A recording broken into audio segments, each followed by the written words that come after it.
Panzanella Salad. Qu'est-ce que je dis de la Panzanella Salad? La dernière fois, j'avais plein d'intros dans la tête, là, puis ça allait bien, puis les choses, je savais quoi dire, puis là, je sais plus quoi dire. C'est un shooter, ça veut dire que ça là? C'est plus toi qui veut de shooter. For people that love salad, if you don't want to eat a Caesar salad or a caprese salad, I have an alternative salad, which is the Panzanella salad. It's super simple. It's a tomato based with vegetables. It's basically all the vegetables you have in your fridge laying around. You can put them in that salad. So today we're gonna have an onion, a few different varieties of tomatoes, cucumbers, celery, peppers, and croutons.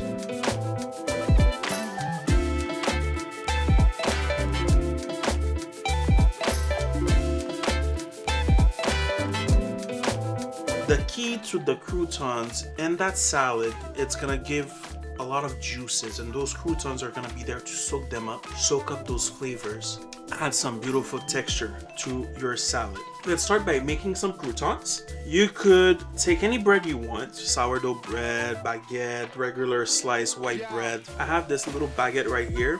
You could actually take your knife and cut cute little squares. I just like to rip it apart, have some nice ununiform croutons. I like the texture of it. I like the way it looks. I like the rustic feel to it. It's just easy. It makes everything easy. I'm not a person that likes to complicate things. Let's keep it simple. I personally think it's the best part of that salad, the croutons, because it soaks up all the juices, so it makes it so good.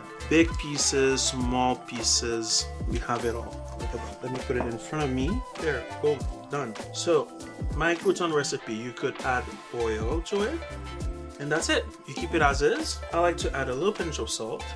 Let's make it my way. We can add a little bit of parm in there, and we can add a little bit of smoked paprika and those croutons. If you have some powdered garlic or some fresh garlic, you could add it in there too. It will make it actually fantastic, but not today. So let's put it right here. I have my oven preheated at 450 Fahrenheit, and we're gonna put these to cook while we're gonna cut up the other ingredients. For the other ingredients, let's keep the same bowl. You have your bowl here. Let's start by cutting a few slices of onions. You don't need a lot. Nice long. What I like too about this recipe is that we're gonna cut up the vegetables in different shape and sizes. It makes it fun. It makes it fun. It's a nice summery vegetable salad. It's a nice way to display your vegetable gardening if you have one, and it's so comforting, and the textures of the cucumbers, the texture of the peppers combine so different varieties of vegetables. The cucumbers, sometimes cucumbers, they have tendency to taste like water. It's mostly water. If you want to give it some flavor, if ever you're not in season, you could slice your cucumbers, soak them in water just barely to cover them, and add a little bit of salt, and keep it there for a little 5 minutes. So the salt is gonna go in your cucumbers. It's gonna have way more flavor. So we're cutting these up. Beautiful. It doesn't need to be perfect. It doesn't need to be precise. This is why I love salad so much. Everything is just, it's vegetables, it's raw. You're eating nature with nature. A little bit of celery for some bite and flavor. There you go. We're putting it all. And now some tomato. Look at these beautiful tomatoes. Let's slice those tomatoes up. If you wanna see, I have a little trick for tomatoes. First of all, you wanna make sure your tomatoes are washed. And second of all, you have those big tomatoes. It's the same principle as the small ones. You have your big tomatoes. Some people will have tendency to slice it up directly, but you actually wanna see where the stem of the tomato comes from or is attached, and you wanna slice it with the stem. What this creates, like that, versus the other way, you see how your grains are still attached to the tomatoes versus this. This is gonna keep its juice intact, the tomato intact within itself. This will have more tendency to release the juices. So we'll have a little more dryish tomato, especially if you're baking it or whatever, but even in a salad, you don't want it to be over watery. So I would highly suggest to slice it this way. And you have some big tomatoes right here. Same principle. Cut it flip it. Let's take out this head. Okay, and this we want to do half moons. Like that, just like that. See? I can really start smelling those croutons. They're beautiful smell. It's not the end of the world if you don't slice it the way I suggest, but it helps. When you do things properly, it helps. The way you cut something, it changes the flavors. If you go in a high-end restaurant, usually the chef will tell you slice this like that, and julienne or macédoine, different sizes, different textures, different flavors. It's so simple. This is a salad I love because you could do it in advance. You could slice up everything the day before. The only thing, I wouldn't dress it because you don't want it to become soggy and watery for the next day. But you could slice everything up before. This is a salad. If you're gonna serve it, I would take it out and leave it on the counter for about an hour and a half before you serve it. You want the vegetables to be room temperature. It brings out the flavors when it's at room temperature. It's just like cheese. You want to serve it room tempered. Let's add some basil. Rough chop some basil, boom, boom, boom. And add it in there. As fast as we cut this bowl, we're gonna check the croutons, and they should be very, very ready. Look at that.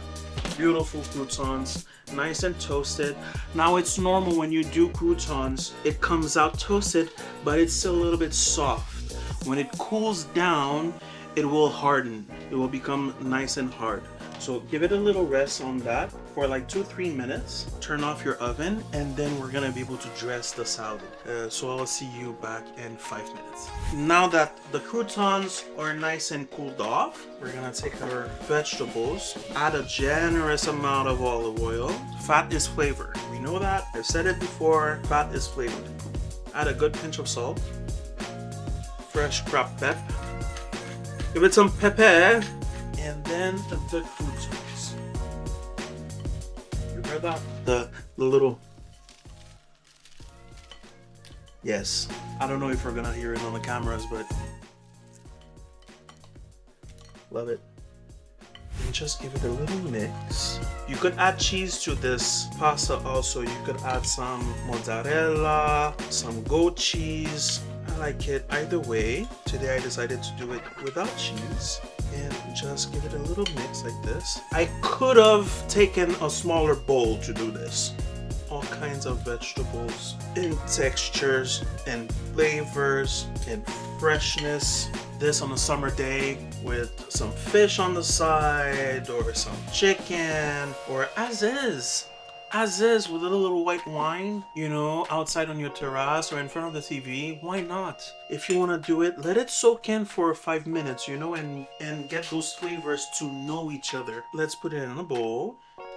Make it nice and pretty for presentation. For the camera crew that are telling me to put it so they can get shots of the plates, sometimes I get too excited with food, obviously. You see how those croutons with the different textures, look how pretty this is. Beautiful colors.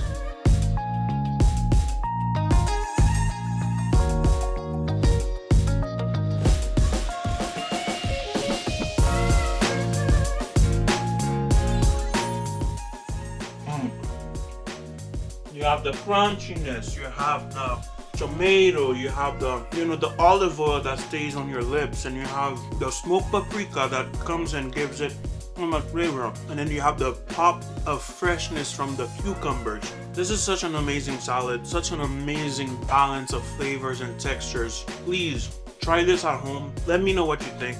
It's very simple, very straight up. So please like this video, subscribe, hit that bell button to have first notice on my future videos. And thank you for watching this video. Have a good one. See you next time.